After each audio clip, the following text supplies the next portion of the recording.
Bonsoir, cet après-midi à 16h45 heure de Birmingham, le Saint-Père a rencontré l'ensemble des évêques d'Angleterre, du Pays de Galles et d'Écosse à Loscott College Birmingham. Cette chapelle est la chapelle du séminaire diocésain, mais c'est aussi là où le cardinal John Henry Newman a fait sa confirmation. Cette rencontre est importante, elle est aussi traditionnelle, puisque vous le savez que le pape rencontre et s'adresse aux évêques de chaque pays qu'il visite. Au début de cette rencontre, tout d'abord, nous prenons un temps de prière.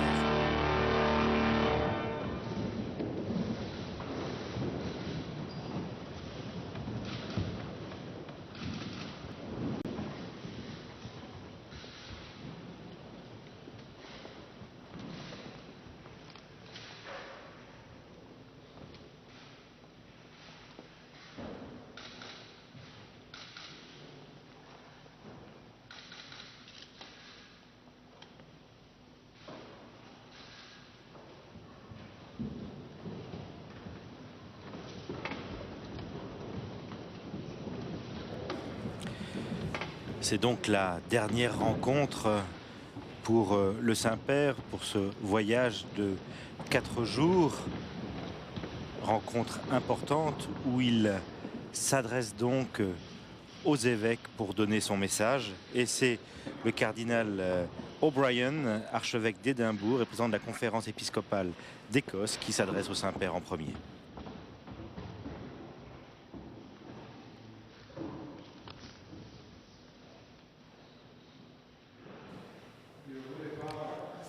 Très Saint-Père, c'est un grand honneur pour moi de pouvoir vous adresser ici dans le Royaume-Uni en tant que président de la conférence des évêques d'Écosse. Le moment que vous préparez de nous quitter, nous avons la joie, la fierté. On se souvient quand on a appris les nouvelles de votre visite pour nous et pour Sa Majesté la Reine. Ici à Edinburgh, il n'y a que 3 jours, au palais de Holyrood House, Sa Majesté la Reine et le duc d'Edinburgh et les chefs d'État et des églises et ont beaucoup apprécié les paroles que vous nous avez adressées. C'était une joie toute spéciale ici pour nous en Écosse de se rendre compte que vous avez commencé avec nous en Écosse votre visite. Le jour de la fête de Saint Ninian, un évêque qui était ordonné à Rome et renvoyé ici à son pays natal pour partager le message chrétien. Et vos mots et votre propre présence nous a rappelé à nous, à nos esprits, à tous nos peuples, notre héritage ancien et chrétien. Le Saint Ninian et l'écharpe au tissu de Saint Ninian spécialement fait pour vous, et ce que vous avez très gentiment porté nous montre que vous êtes bien fiers d'être un Écossais d'honneur pour un jour. La cavalcade de bienvenue à Edinburgh a rappelé au monde entier des racines chrétiennes de notre pays. Comme le Saint Ninian avant vous, vous avez changé de pays pour nous donner de la force et de nous encourager dans la foi, la même foi chrétienne qui a bien reçu il y a plus de 1600 ans.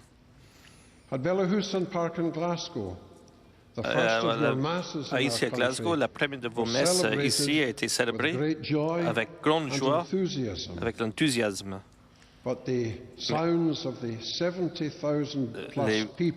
Mais les bruits des 60 000 fidèles étaient quand même le silence parfois pour une méditation plus profonde. Pendant beaucoup de mois, nos peuples se préparent pour votre visite avec beaucoup de joie et de prières et de chansons. Et des grands événements aussi en Angleterre qui vous a permis d'engager avec les frères catholiques, avec l'État laïque, avec tous les hommes de bonne volonté. Au cœur de votre pèlerinage était bien sûr la béatification du cardinal Newman, la béatification. Et on était très contents de reconnaître le lien écossais avec la famille Newman qui est venue ici près de la frontière écossaise pour sa nouvelle vie. Et aussi les vêtements liturgiques que vous avez, avec lesquels vous êtes venus pour nous rappeler de nos liens écossais. Depuis votre première encyclique, vos paroles ont toujours été étudiées avec attention et beaucoup d'études, pas simplement par les fidèles catholiques, mais par les gens de toute foi et d'aucune. Et donc, autant qu'enseignant principal de notre foi, on vous remercie pour nous avoir guidés et nous avoir inspirés. Vos paroles à Bellewston, Hyde Park et aux autres visites à la béatification seront étudiées et utilisées par nous pour donner force, pour renforcer notre foi. Et cette foi qui a été passée par les apôtres et qui a été renforcée par vous, le successeur de Pierre, pendant ces 4 jours. Déjà ici en Écosse, nous parlons de l'effet de l'impact de Bénédicte. Chaque fois que nous perdons pour le courage, soyez assurés que nous sommes vraiment de votre côté et nous n'avons jamais été timides pour passer la foi et proclamer le message chrétien. Vous nous avez réassurés, nous, nos peuples, que le christianisme est bien vivant, présent dans nos pays. Et donc, je prie Dieu, de la part de nos évêques, de vous bénir et de vous donner la force dans votre ministère apostolique. Nous nous rendons compte de l'héritage de votre visite et du pouvoir de votre enseignement ici parmi nous. Merci, Saint-Père.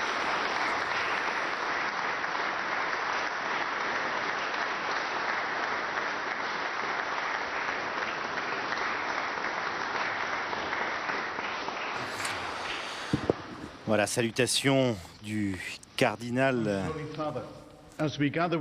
Et maintenant, Monseigneur Nicole, archevêque de Westminster.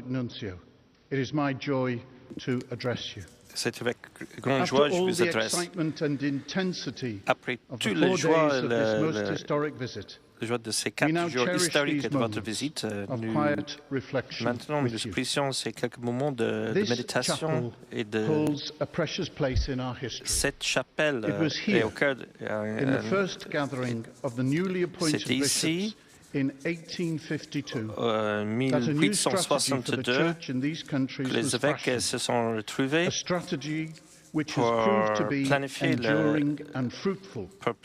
l'avenir de l'Église qui a maintenant donné ses fruits, centré sur l'enseignement dans la foi et la construction de la vie de paroisse.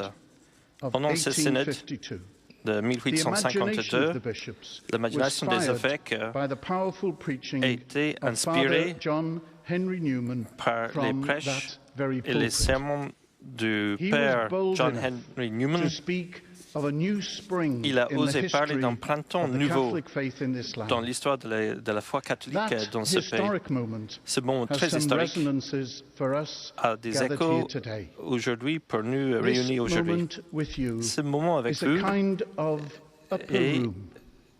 c'est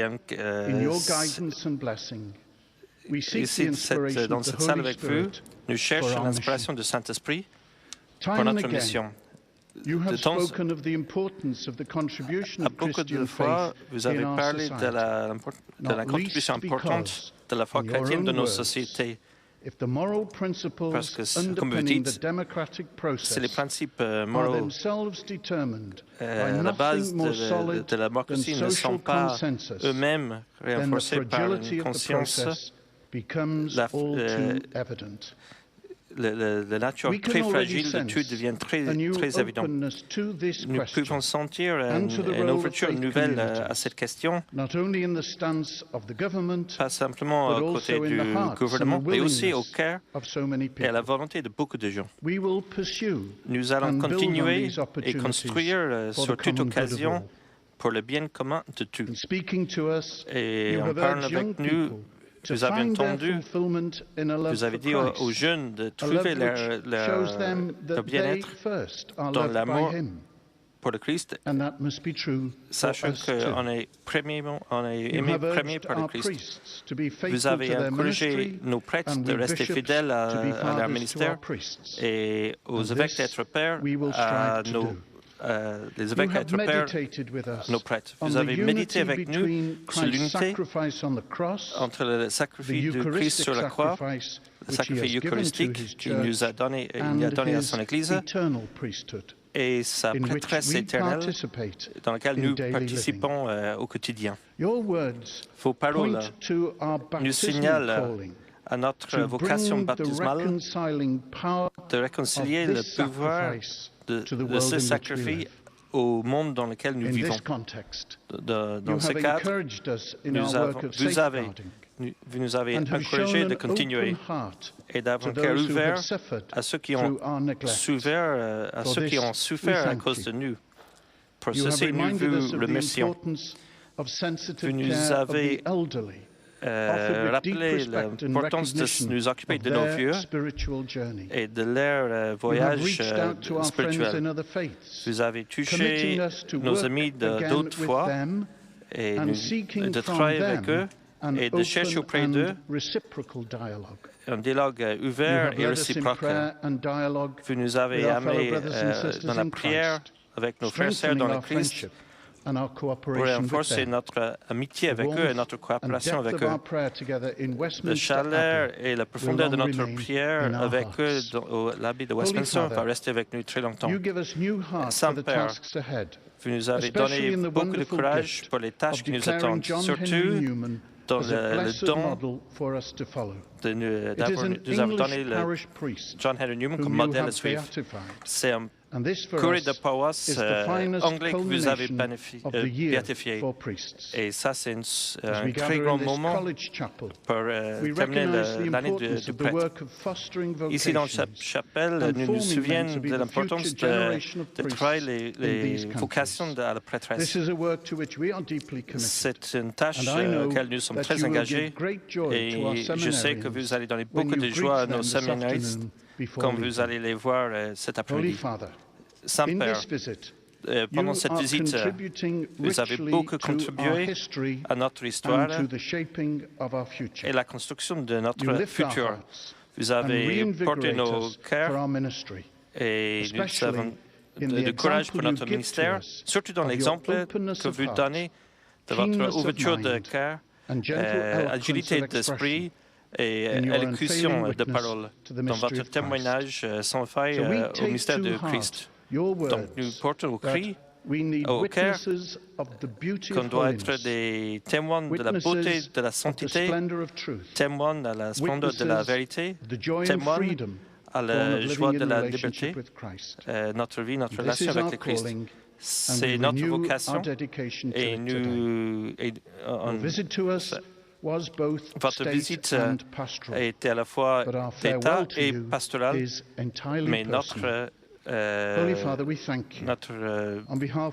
part est tout à fait personnelle. Merci de la part de tous les peuples du Royaume-Uni d'avoir être venus, de la part des évêques, des prêtres et le peuple de Dieu. Vous aurez nos prières et notre amour pour votre ministère.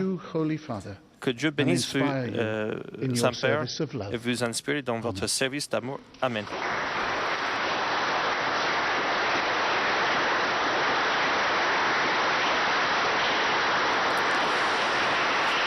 Voilà, Monseigneur Vincent Gérard Nichols est l'archevêque de Westminster et président de la conférence épiscopale d'Angleterre et de Galles. Et voici maintenant le pape qui s'adresse aux évêques. Chers frères évêques, nous venons de vivre une journée de grande joie pour la communauté catholique de ces îles. Le bienheureux Jean-Henri Newman, ainsi que nous pouvons maintenant l'appeler, a été élevé aux honneurs des autels comme un exemple de fidélité héroïque à l'Évangile et un intercesseur pour l'Église de cette terre qu'il a tant aimée et qu'il a si bien servi. Ici, en cette chapelle même, en 1852, il se fit l'écho de la confiance renouvelée et de la vitalité de la communauté catholique d'Angleterre et du pays de Galles après la restauration de la hiérarchie, et ces mots pouvaient s'appliquer de la même manière à l'Écosse un quart de siècle plus tard. Sa béatification aujourd'hui nous rappelle que l'Esprit Saint ne cesse d'agir pour faire fructifier les dons de sainteté au sein du peuple de Grande-Bretagne, si bien que d'est en ouest, du nord au sud, une offrande parfaite de louange et d'action de grâce peut se lever pour la gloire du nom de Dieu. Je remercie le cardinal O'Brien, Monseigneur Nichols, archevêque de Westminster, pour le mot de bienvenue. Et ce faisant, je me souviens comment récemment j'ai pu tous vous recevoir à Rome pour la visite à Limina de vos conférences épiscopales respectives. Nous avions alors évoqué quelques-uns des défis auxquels vous êtes confrontés dans la mission qui est la vôtre de guider le peuple dans la foi, en particulier en ce qui concerne l'urgente nécessité de proclamer l'Évangile avec un élan nouveau dans un milieu très sécularisé. Au cours de cette visite, il m'est apparu clairement combien le peuple britannique a une soif profonde de la bonne nouvelle du Christ. Vous avez été choisi par Dieu pour offrir à vos compatriotes l'eau vive de l'Évangile, les encourageant à leur mettre leur espérance, non pas dans les vaines tentations du monde, mais dans la ferme assurance du monde à venir. En proclamant que le royaume est proche, avec ses promesses d'espérance pour les pauvres et les nécessiteux, pour les malades et les personnes âgées, pour les enfants à naître et pour les laisser pour compte, ayez à cœur de présenter sans rien omettre le message porteur de vie de l'Évangile, y compris les questions qui sont en opposition avec les principes largement répandus dans la culture d'aujourd'hui.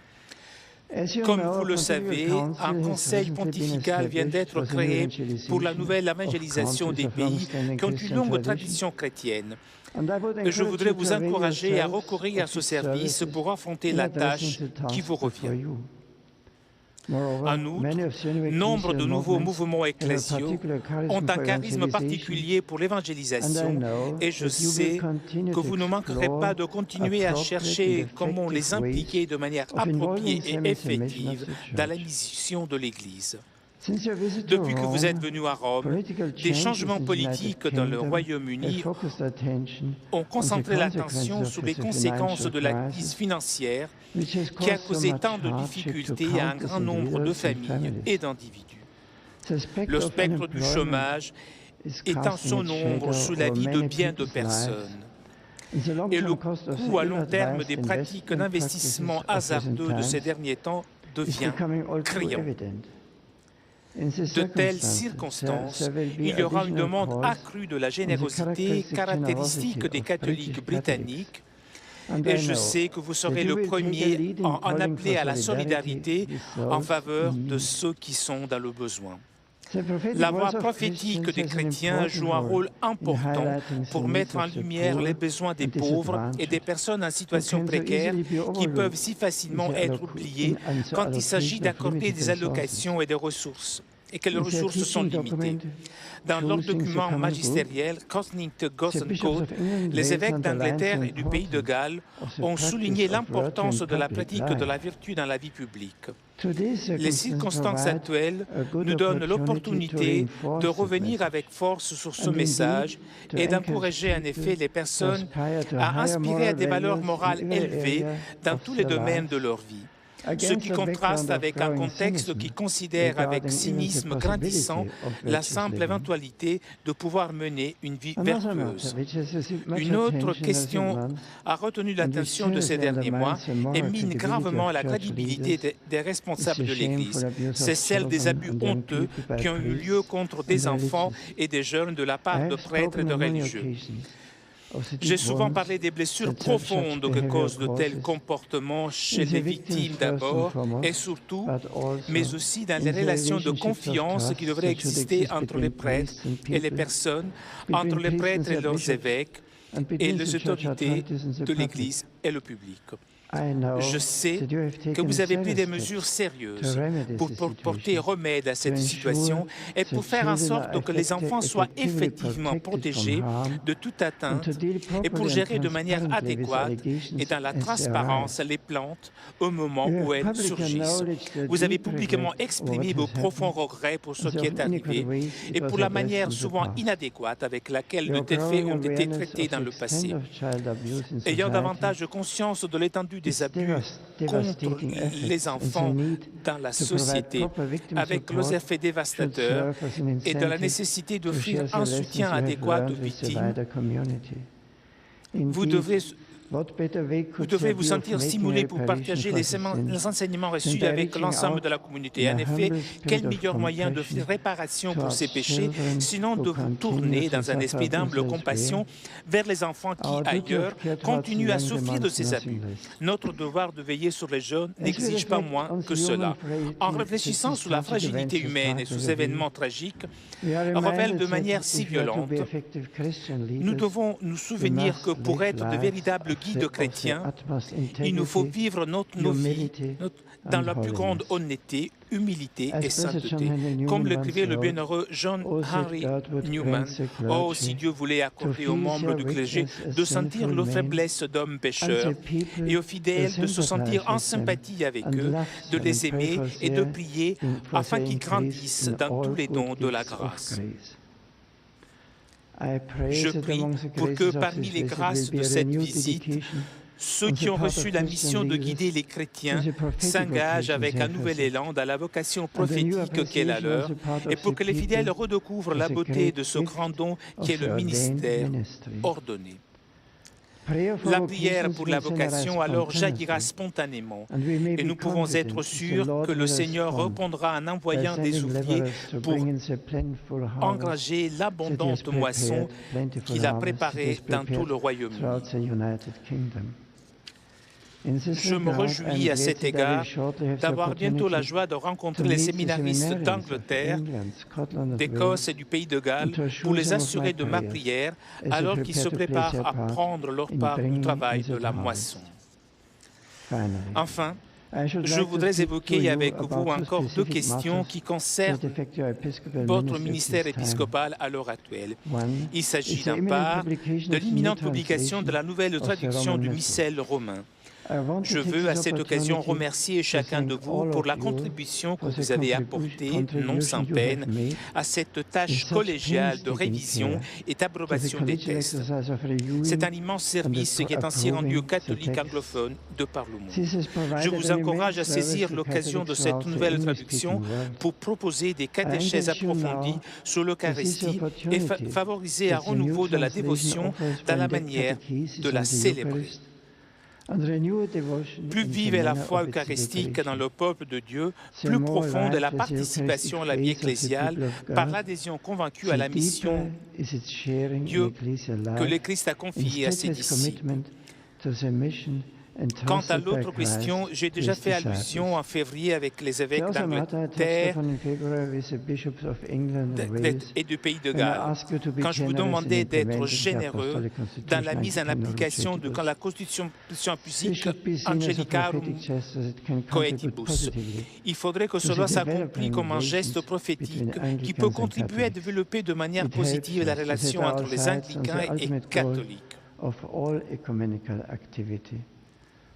Cela nous aide à fixer notre regard sur le but ultime de toute activité économique, la restauration de la pleine communion ecclésiale au sein de laquelle l'échange mutuel des dons de nos patrimoines spirituels respectifs nous permet à nous tous d'être enrichis. Continuons à prier et à travailler sans cesse afin qu'il soit hâté le jour de joie où ce but sera atteint. Dans ces sentiments, je vous remercie chaleureusement de votre hospitalité tout au long de ces 4 jours. En vous recommandant à chacun ainsi que le peuple qui vous est confié à l'intercession de Saint André, de Saint David, de Saint Georges, je suis heureux de vous accorder ma bénédiction apostolique à vous, à tous les prêtres, aux religieux et religieuses et aux fidèles laïcs d'Angleterre, Écosse et du pays de Galles.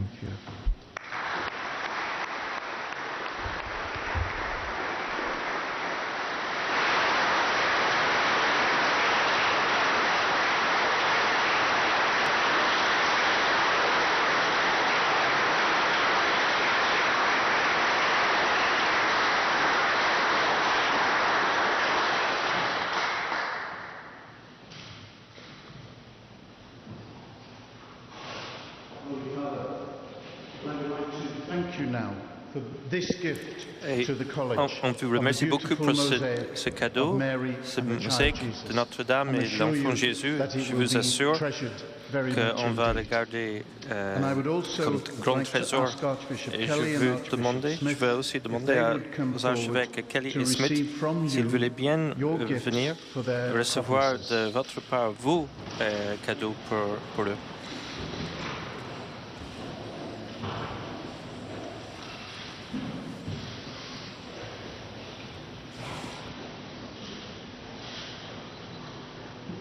Voilà, le Saint-Père remet aux évêques un calice, alors que le Saint-Père a offert en mémoire de son passage cette mosaïque de la Vierge pour ce séminaire.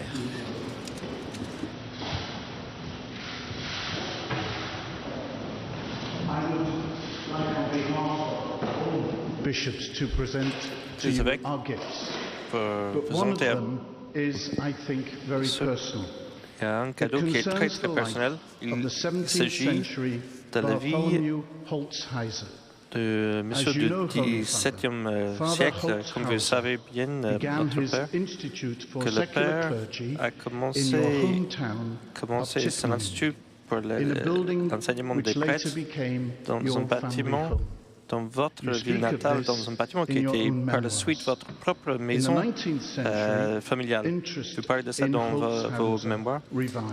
Et dans le 19e siècle, l'entrée pour sa maison a commencé. Elle a été déclarée vénérable par le pape Léon XIII. Cette maison est devenue carrément prise par l'esprit de Holzhauser, comme a formé cette maison ici dans le même esprit. Il a joué un rôle principal en établissant la communauté pour le support et le soutien des prêtres. Il a rencontré des prêtres ici. Il a demandé de traduire la vie, le biographe de Bartholomew Falstaff. Et on a ici un texte spécial, une édition spéciale de ce livre. Et vous pouvez savoir que l'esprit de Holzhauser est toujours là dans l'esprit de notre maison, notre séminaire ici.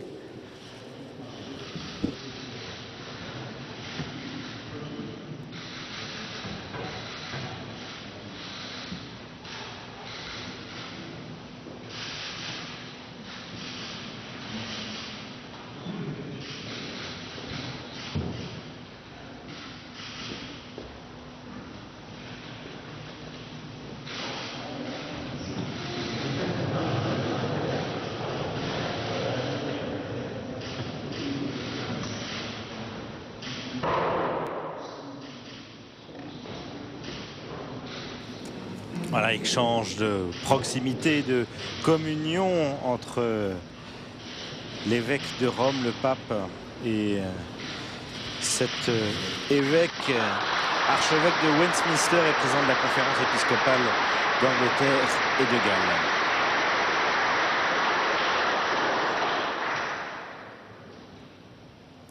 C'est maintenant chaque évêque des conférence épiscopale, qu'elle soit d'Écosse ou d'Angleterre et de Galles, qui vient donc saluer le Saint-Père. C'était donc la dernière étape de ce voyage de 4 jours. Voyage important à la rencontre des jeunes, des petits, des personnes âgées, malades. Des rencontres aussi importantes avec les familles, des rencontres importantes avec les personnalités civiles, des personnalités politiques, des arts, de la culture, comme on l'a vu à Westminster Hall, et puis rencontres importantes aussi avec les hautes autorités de l'État. On se souvient de la rencontre avec la reine et le prince Philippe, et puis aussi avec le Premier ministre, le vice-premier ministre, le leader de l'opposition, les anciens premiers ministres aussi qui sont venus saluer le pape. Un échange important, fructueux pendant toutes ces 4 jours. Un grand voyage avec beaucoup de premières aussi. Merci de votre fidélité. Je vous rappelle que vous pouvez voir ou revoir toutes les célébrations de ce voyage, toutes les rencontres et tous les flashs qui ont été envoyés par Philippine de Saint-Pierre, qui était au plus près du pape pendant tout ce voyage, sur le site internet de KTO, www.ktotv.com. Merci à toutes les équipes de KTO. Merci de votre fidélité. Au revoir.